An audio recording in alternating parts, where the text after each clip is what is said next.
Unahin natin ang latest sa Cavite na nasa state of calamity. May mga kalsadang lubog pa rin sa baha.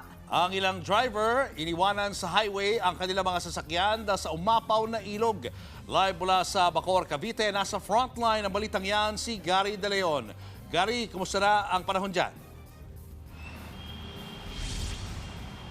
Julius, sa kabilangan ng patuloy na pag-ulan, mas umigi na ang sitwasyon ngayon dito sa Cavite at bahagyan na nga bumaba ang tubig baha at possible na rin ang karamihan sa mga kalsada.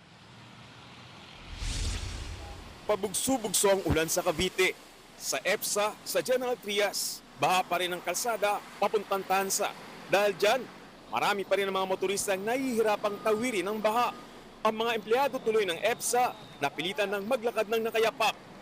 Hassle nga po, gawa nga po ibaha. Habang sa Rosario, Cavite naman, nagsabay ang walang tigil na ulan at high tide. Kahapon po hanggang bewang po yan.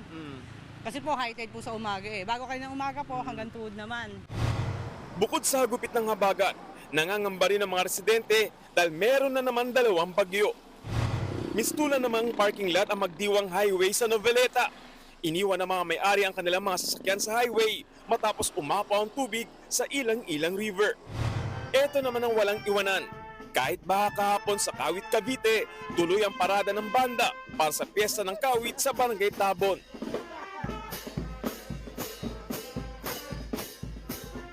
Sa ngayon, humupa na ang baha at pwede nang dumaan ang mga sasakyan.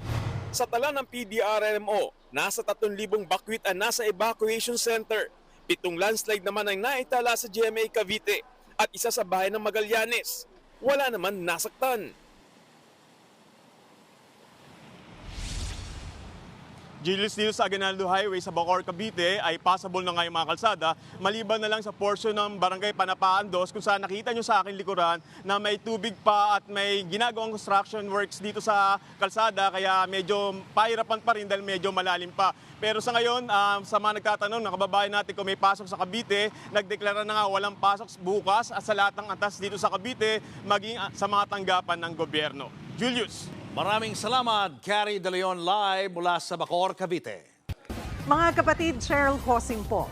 Maging maalam at may pakialam sa mga napapanahong issue at headlines. Mag-follow at mag-subscribe na sa social media pages ng News 5.